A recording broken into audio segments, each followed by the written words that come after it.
continuación, Carol Pulido Rivera hablará sobre la evaluación de la actividad polifenoloxidasa durante la germinación simbiótica de semillas de Rodriguesia granadensis.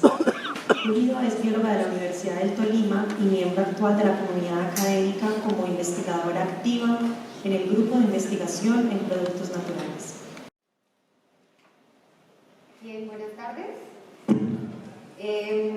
Bueno, muchísimas gracias a todos los organizadores del evento. Me siento muy agradecida por poder, de alguna manera, exponer los resultados de lo que fue mi proyecto de investigación para optar por mi título de biólogo. Mi nombre es Carol Pulido, como mencionaron. Soy estudiante de la Universidad del Tolima. No sé cómo puedo...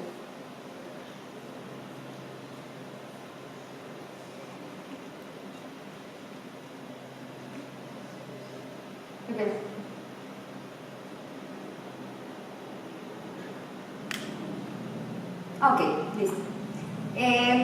Como les mencionaba, soy estudiante de la Universidad del Tolima, hago parte del grupo de investigación de productos naturales Kipronut en la misma universidad, el mismo grupo de investigación de la Universidad del Tolima y la profesora Nicola Cianagan de la Universidad Javeriana en Cali, que ya pues, la escucharon. Hago parte de la línea de investigación de química y bioquímica de plantas, entonces lo que van a ver es un poco de, digamos, de eso. Parte de lo que vamos a ver dentro de la presentación es una pequeña introducción para entender la simbiosis, un poco de lo que nos explicaban ahora con los hongos, los objetivos de mi proyecto, mis hipótesis, mi metodología, mis resultados y pues por último mis conclusiones.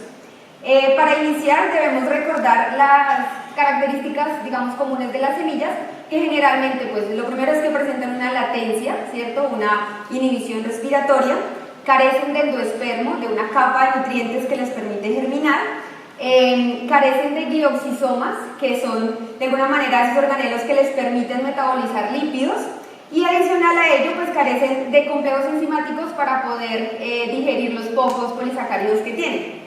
En ese sentido, conocemos entonces que tenemos pues como tal una relación de las semillas con los hongos, la cual fue descubierta por Noel Bernard, y pues gracias al cual empezamos a estudiar y a darnos cuenta que en efecto los hongos eran bastante importantes para poder llevar a la germinación, pues digamos todas las semillas de orquídeas.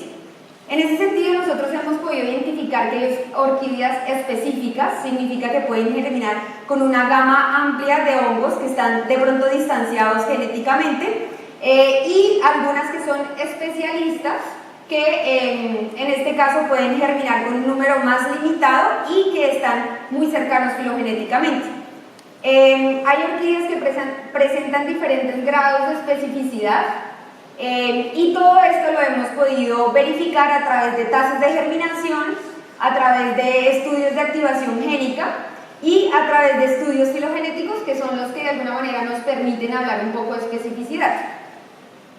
En ese sentido, y a pesar de que nosotros ya conocemos parte de todos estos resultados, aún se desconoce el mecanismo fisiológico completo, ¿cierto?, para que está sucediendo para que la germinación se pueda dar una vez que la semilla entra en contacto con el hongo. Y adicional a ello, a pesar de que conocemos que hay genes que se expresan diferencialmente durante esa interacción, hay algunos genes que una vez expresados no conocemos cómo es su actividad. Entonces, ese es el caso de la polifenoloxidasa. Es una enzima bastante común en el mundo de las micorrizas y también de los hongos patógenos. Es una enzima que generalmente nosotros llamamos metaloenzima, que cataliza dos reacciones químicas. La primera es la oxidación y la segunda es la hidroxilación de compuestos fenólicos. No hay solo una enzima polifenoloxidasa, hay varias. Y pues aquí tenemos de alguna manera los códigos que me identifican qué reacción está catalizando esas enzimas. Como les decía, son metaloenzimas, en este caso la polifenoloxidasa es dependiente de cobre y necesita de oxígeno molecular para poder activarse. Eso significa que si hay un aumento en la respiración, hay un aumento en la actividad de esta enzima por el mismo uso del oxígeno. Otra característica importante de esta enzima es que está presente pues, en casi todos los organismos, especialmente pues, para nuestro trabajo en plantas, en las cuales pues, de alguna manera presenta unas características particulares. Se encuentra en el citoplasma, se encuentra anclada a cloroplastos, a la pared de los cloroplastos. Presenta algo que llamamos un péptido de tránsito, que es una pequeña parte de la enzima que se desprende para poder activarse y para poder transportarse hacia donde se necesita. Y su sustrato se encuentra en las vacuolas. Significa que cuando hay ruptura de tejido, esa enzima puede ponerse en contacto con su sustrato y hacer su actividad. En los hongos, por su lado, también se encuentra en el citoplasma. No presenta como tal un péptido señal, y hay algo bastante interesante, y es que los hongos la liberan al medio extracelular. Para poder conocer un poco o identificar en qué momento se está actuando esa enzima, traje un pequeño esbozo de lo que es la etapa de infección. En este caso tenemos acá un micelio que generalmente los hongos siempre intentan colonizar a las semillas como si fuera, pues digamos, a colonizarla en general para adquisición de nutrientes. Sin embargo, una vez que se encuentra la semilla con el hongo, la semilla empieza a activarse genéticamente. Entonces, se disminuye su latencia y empieza a activar genes específicos para poder despertar. Dentro de esos, dentro de ese despertar, hay un aumento en la respiración, hay un aumento como tal en el metabolismo de los polisacáridos. En este caso generalmente hablamos de que hay una conversión de almidón a sacarosa, que es como la fuente principal de energía. Una vez que tiene esa fuente principal de energía, empieza a generar glioxisomas para poder utilizar los pocos lípidos que tiene dentro de la semilla. Una vez que ha sucedido esto, la semilla tiene como tal la cantidad de energía suficiente para generar metabolitos secundarios. Generalmente hablamos de fitoalexinas, muchas de naturaleza fenólica. En esta parte, entonces, la planta, ¿sí?, dentro de su metabolismo, está teniendo una muy buena actividad polifenol, porque la enzima me está ayudando a terminar el proceso de formación de esos compuestos para que ella lo pueda liberar al medio. Y generalmente tienen características fungistáticas, me detiene el crecimiento, y fungicidas, entonces me está de alguna manera inhibiendo el crecimiento. Pero por su lado, el hongo secreta, como les mencionaba, la enzima, porque la enzima, una vez que está en el medio extracelular, empieza a desactivar esos compuestos. Entonces, si quita un hidroxilo o un OH de ese compuesto, lo desactiva, le cambia su conformación y ya no queda de alguna manera tan tóxico para el hongo. Entonces, una vez que se ha generado eso, nosotros llamamos equilibrio químico, porque la planta, si genera mucho de sus compuestos, va a matar el hongo, ¿cierto? No va a germinar.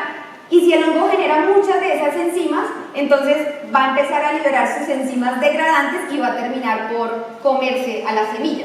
Entonces, ese equilibrio, que es bastante sensible, continúa de alguna manera con la invasión de ese micelio. Invade el tejido de la orquídea y empieza a superenrollarse y a formar eso que conocemos como pelotones. Básicamente es la acumulación de nutrientes, ¿cierto?, dentro de las células. Entonces, la semilla, como tal, empieza por su lado a decir, bueno, el hongo tiene acá una buena cantidad de nutrientes almacenados, y ella empieza a liberar enzimas que digieren todo ese contenido que tiene el hongo por dentro. Entonces, dentro de las enzimas que libera, genera generalmente fosfatasas, ATPasas y una gran parte de todo el sistema oxidasa, dentro del cual está polifenol oxidasa. Entonces, una vez que se ha generado como tal la degradación ya de esos pelotones, ahí sí empieza la orquídea a adquirir los nutrientes que el hongo de alguna manera está almacenando. Entonces, a partir de ahí hablamos de algo que se llama translocación de alimento. La orquídea entonces tiene toda la energía suficiente y ya, digamos, sus azúcares los que necesita para poder hacer división celular. Aquí generalmente tenemos actividad polifenol oxidasa porque, no sé, bueno, para los que no conocen muy bien, la pared de las células están de alguna manera hechas de grandes polifenoles, ¿sí? Son, digamos, como complejos. Entonces la polifenoloxidasa participa también activamente dentro de ese proceso de construcción de paredes. Luego de ello, entonces, tenemos algo que llamamos el éxito de la germinación y un paso, en este caso para las orquídeas que generan clorofila, porque también hay algunas que no lo generan, tenemos el paso de micoheterotrofia, o sea, dependencia total del hongo, a mixotrofia. Ya es el alimento, ¿cierto?, que recibe por parte del hongo, pero también la producción de cloroplastos y la producción de su propio alimento. Entonces, identificamos que la polifenoloxidasa es una enzima que está participando prácticamente en todas las etapas. En este caso, hay una característica muy importante y es que la enzima polifenoloxidasa tiene genes constitutivos. ¿Qué significa eso? Que hacen parte del metabolismo normal de la planta, ¿sí? Está participando prácticamente en todas estas. Generalmente lo que más la caracteriza es la ruta del ácido chiquímico, pero también síntesis de ligninas, estrés oxidativo, síntesis de melanina, estrés osmótico, transportadores, fotosíntesis, en fin. Entonces tiene una actividad regular. Pero lo más importante de esta enzima, en este caso pues para nosotros que estudiamos la simbiosis, es que es una enzima inducible. Se induce cuando hay situaciones de estrés. Y la colonización del hongo es una situación de estrés, porque al principio la semilla no sabe si es un hongo amigo o si es un hongo patógeno, ella simplemente recibe un hongo que la está colonizando. Entonces, en ese sentido, hay muchísimos estudios sobre esta enzima en micorrizas arbusculares. Como ustedes saben, prácticamente el 90% de las plantas en el mundo hace simbiosis con micorrizas arbusculares, entonces pues hay una gran cantidad de personas estudiando esa relación. Generalmente en esta relación hay una característica y es que a mayor actividad de la enzima hay una menor compatibilidad. Y se ha relacionado entonces que la enzima de alguna manera me está hablando del establecimiento de la simbiosis. Traje un pequeño ejemplo de la tendencia que presentan muchos de los artículos de micorrizas arbusculares. En este caso quiero que nos fijemos en la barrita morada. Aquí se inoculó una planta con hongos micorrízicos arbusculares y se midió la cantidad de entrenudos y la cantidad de hojas. Si ustedes se dan cuenta, el hongo, que en este caso caracterizan como rosadito acá, es el que le dio de alguna manera las mejores características a la planta. Sin embargo, ahora, cuando se analizó la polifenoloxidasa, ese hongo fue el que presentó una menor actividad. Y esa es la tendencia de la mayoría de los artículos que revisamos acerca de esa enzima y micorrizas arbusculares. Sin embargo, cuando estuve haciendo la revisión en micorrizas orquidioides, más bien no conocíamos cómo es que está actuando esa enzima, o sea, no sabemos si actúa exactamente igual o si en efecto era diferente. Entonces, en este caso sabemos que la polifenoloxidasa es una enzima que se activa selectivamente cuando hay colonización, ¿sí? Entonces sabemos que hay presencia, ¿cierto? Y adicional a ello, también conocemos que esta enzima está involucrada también en la ecología de la rizósfera de las orquídeas.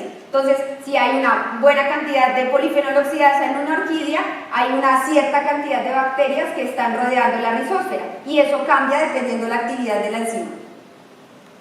Entonces, lo que vamos a ver aquí en esta pequeña introducción es un poco del review de lo que hay de polifenoloxidasa en orquídeas.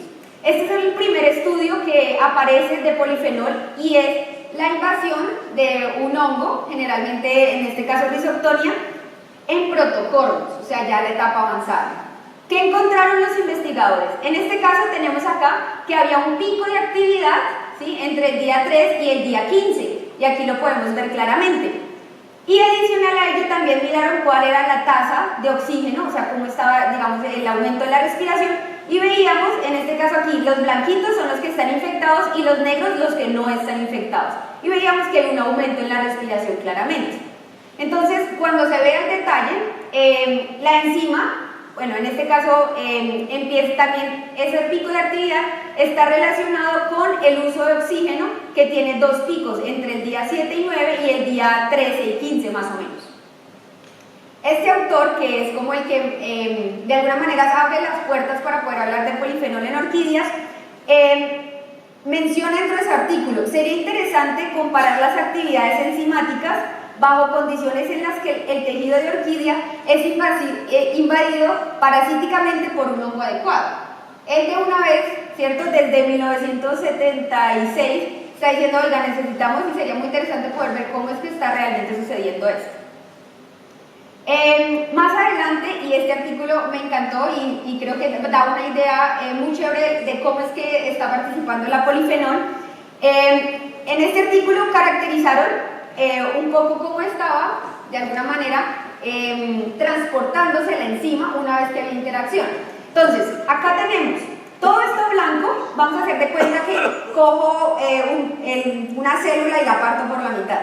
La célula ya está invadida por el hongo, entonces esta es la hifa y todo esto es el medio o la célula vegetal, ¿sí?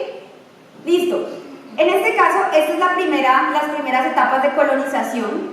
En las segundas etapas de colonización vemos que todo eso negrito, ¿cierto? Es polifenol oxidasa, empieza a movilizarse hacia algo que nosotros ahora conocemos como interfase.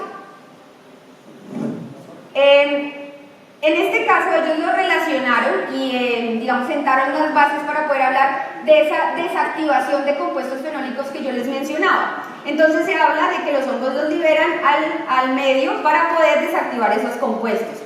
Y una vez que se ha establecido la simbiosis, si ustedes ven todas las manchitas negras, están principalmente en la interfase y también en las mitocondrias. Entonces vemos que al principio hay una gran movilización de la enzima, pero luego ya empieza a mantener, digamos, como su actividad normal o regular. Adicional a ello, conocemos también que hay varias isoenzimas que de alguna manera están dentro de una misma planta. Por ejemplo, en este caso miraron la orquídea aérea de Aranda y encontraron dos enzimas o dos, digamos, isoenzimas, nosotros llamamos. Más adelante, un poco más adelante, ya empezamos a ver la actividad de la enzima, o más bien la presencia de la enzima como algo importante, y se volvió un carácter taxonómico, tanto que en este estudio identifican que la mayoría de los hongos que son simbióticos producen polifenol oxidasa. Entonces se vuelve ya un carácter, la gente aísla el hongo y se presenta o no presenta, pero ya se está teniendo en cuenta dentro de la mayoría de los estudios. Hay un estudio que se hizo, en este caso, de la actividad de la enzima cuando el protocolo está, digamos, en sus fases de crecimiento.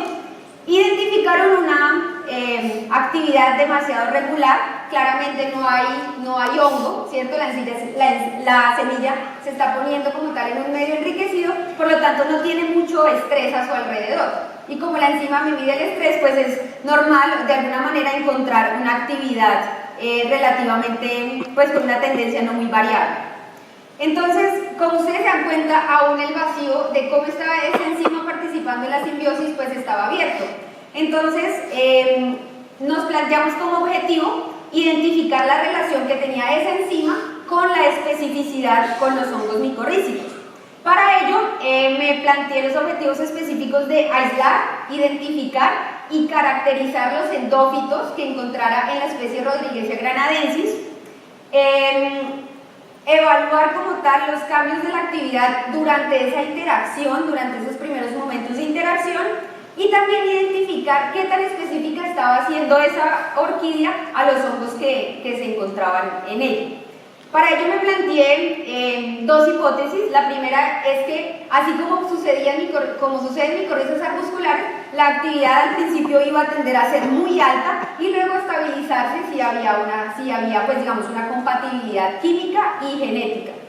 Y adicional a ello, otra hipótesis era que efectivamente la polifenol oxidasa estaba relacionada con la especificidad con su hongo.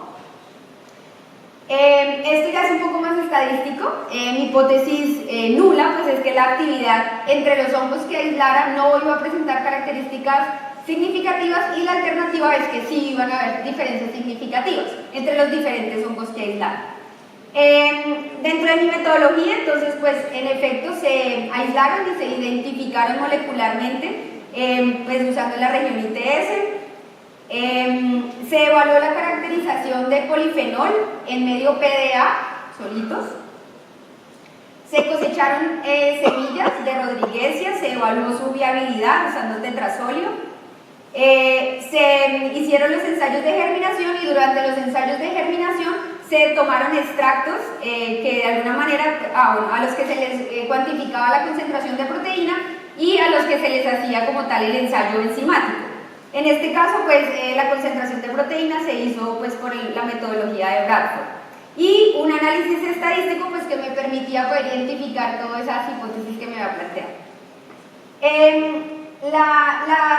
Los hongos fueron aislados de una Rodriguesia granadensis en el cañón del Conveima. Para los que no conocen, es la entrada al Parque Nacional Natural Los Nevados, vayan. Es un lugar muy bonito con muchos ecosistemas diferentes en un muy pequeño rango de alguna manera de distancia. Entonces, pues lo que hice fue básicamente identificar raíces que estuvieran saludables, que no presentaran un signo de daño, identificar la presencia de pelotones dentro del tejido y pues evidentemente enviar los aislamientos que se hicieran en PEDA para poder identificarlos molecularmente. ¿Qué encontramos? Las bandas que estuvieron, pues acá que vemos, menores a 700 pares de bases, correspondieron a ascomicotas, y los que estuvieron por encima de 700 pares de bases pertenecieron a los basidomicotas. En este caso, de los ascomicotas encontramos alternaria. Generalmente es un hongo que se caracteriza por ser endófito, pero también a veces con características patógenas y se ha encontrado en muchas especies haciendo daños de alguna manera.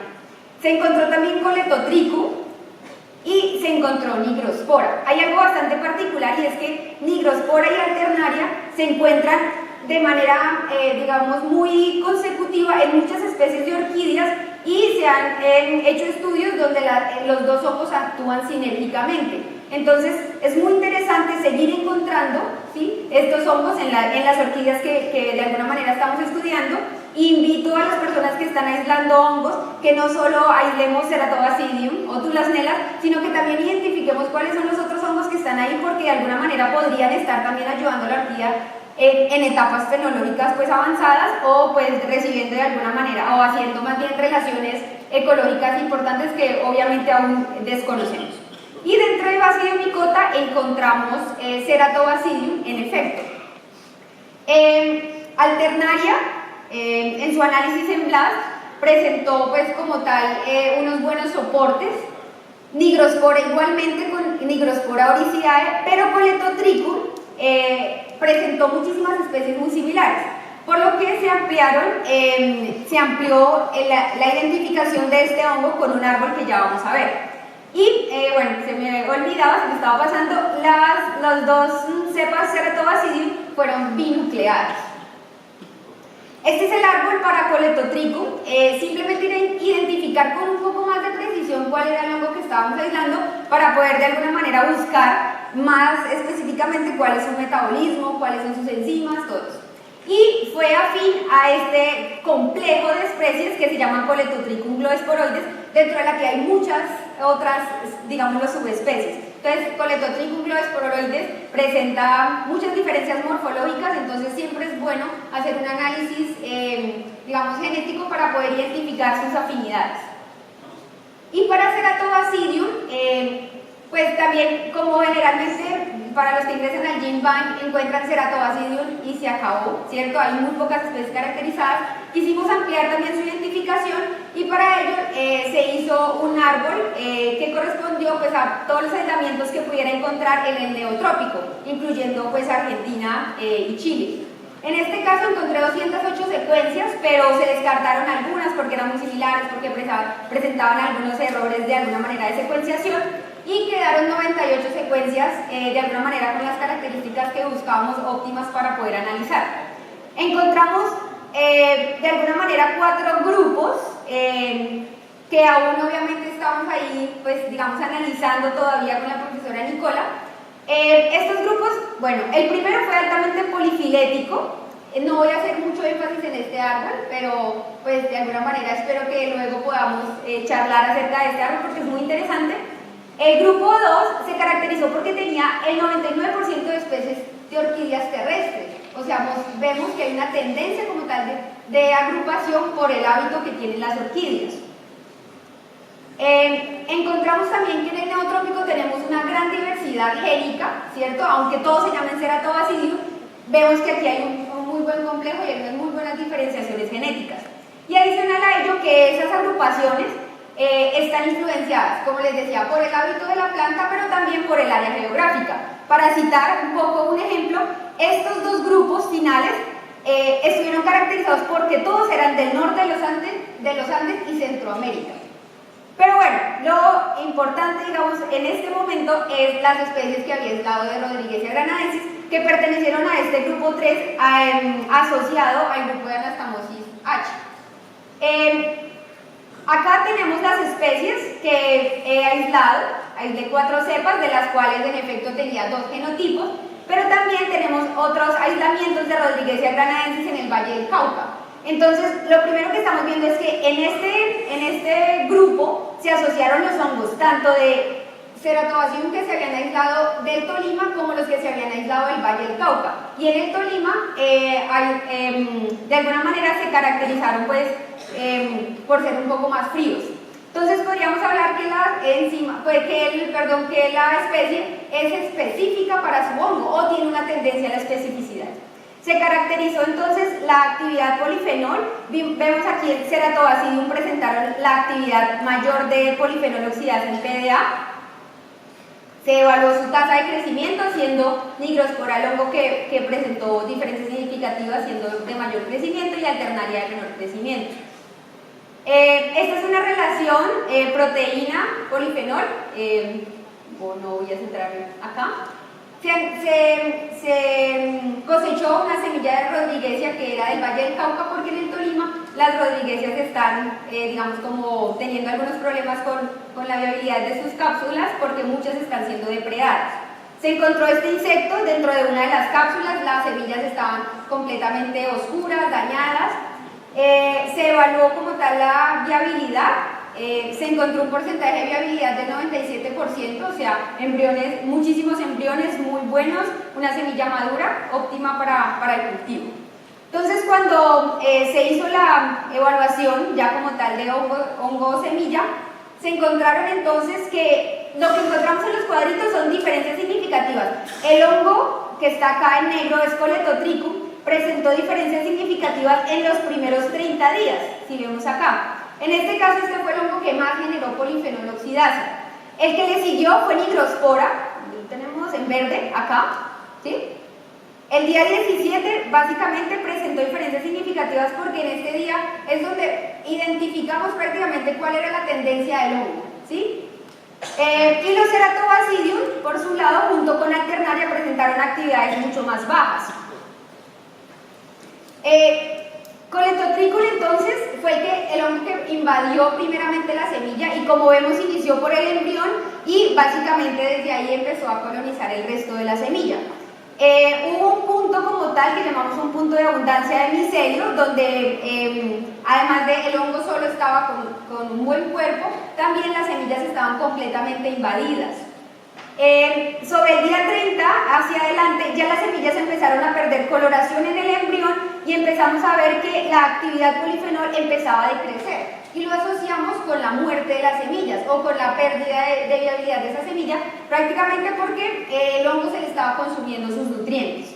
Eso se asoció en efecto con el aumento de concentración de proteína que en este caso se asocia con proteínas digestivas. El hongo está digiriendo la orquídea, la semilla.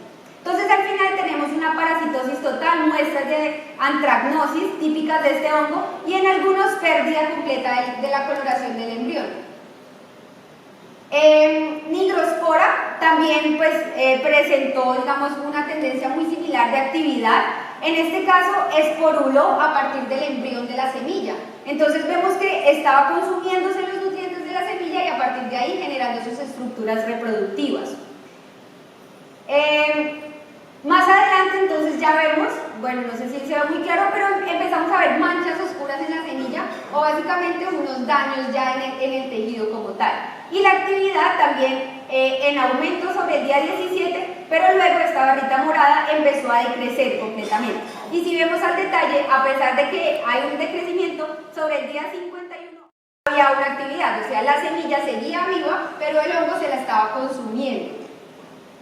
Cuando miramos alternaria, este hongo como presentó actividad polifenol de alguna manera muy similar al Ceratobacillium, no presentó tantos daños, su colonización no fue tan abundante, pero cuando miramos el final de la interacción, si ustedes se dan cuenta aquí hay ya daños también en el tejido. Entonces, bueno, Ceratobacillium, acá tengo es más bien las dos cepas de Ceratobacillium. Su actividad mostró una misma tendencia sobre el día 17, pero recuerdan que fue mucho menor que los otros hongos, y luego se mantuvo un poco. Y vamos a ver que en este caso hubo colonización, pero el embrión, a diferencia de lo que pasaba con los otros hongos, empezó a tener más coloración y a crecer. Y al final teníamos prácticamente algo como esto. No llegué hasta germinación mis ensayos porque de alguna manera tenía un tiempo limitado, pero lo que podemos ver es que en efecto los Ceratobacillium pues obviamente tienden a colonizar de alguna manera pues con mayor compatibilidad del hongo. Entonces acá vemos simplemente las diferencias un poco entre los dos Ceratobacillium, no son muy grandes, pero pues de alguna manera se pueden identificar algunas cosas. Listo, entonces, ¿qué tenemos? Como un poco a manera de conclusión, en efecto, a mayor actividad polifenol oxidasa tenemos una menor compatibilidad. Eso lo pudimos identificar en Coletotrichum y en Nigrospora. Alternaria, a pesar de no tener una actividad exactamente, pues digamos, tan alta como Coletotrichum y Nigrospora, sí presentó una actividad mayor y con tendencia en aumento digamos, comparada con Ceratobacillum. Entonces, a menor actividad, pues hay unos potenciales simbiontes. Entonces podemos caracterizar Coletotrichum y Nigrospora como patógenos, potenciales simbiontes y algo que pues digamos está un poco en discusión, que es biotrófo, es que básicamente está colonizando la semilla, pero también, además de que está generando algunos daños, también está de alguna manera viviendo mínimamente amigable con la orquídea. Sin embargo, sabemos que los factores y la disminución en la concentración de nutrientes en el medio va a hacer que Alternaria tienda a colonizar patógenamente la semilla. Entonces, bueno, voy a adelantarme esto, que básicamente es lo que he mencionado, y en mis conclusiones, entonces, en efecto, Rodriguesia granaensis está presentando índices de especificidad que nos hacen, de alguna manera, poner un poco más de atención en esta especie, porque, no sé, los que han visto, de alguna manera, el estudio de la profesora Nora, ella encontró que también hay algunos problemas de polinización, algunos problemas que ella tiene, y dentro de esos estudios, digamos, con tendencias a extinción, se habría como un panorama, digamos, no muy bueno de 20 años hacia la extinción, ¿no? Y pues ahora se le suma que es específico de sus hongos. La especificidad entonces del micobionte está relacionada con la actividad de la enzima, y adicional a ello, pues los hongos que son patógenos, en efecto presentan diferencias significativas con los que son potenciales simbiontes. Entonces, pues nada, esas son, pues digamos, un poco de lo que se hizo, y pues espero que me hayan entendido y pues que les haya agradado la exposición. Muchas gracias.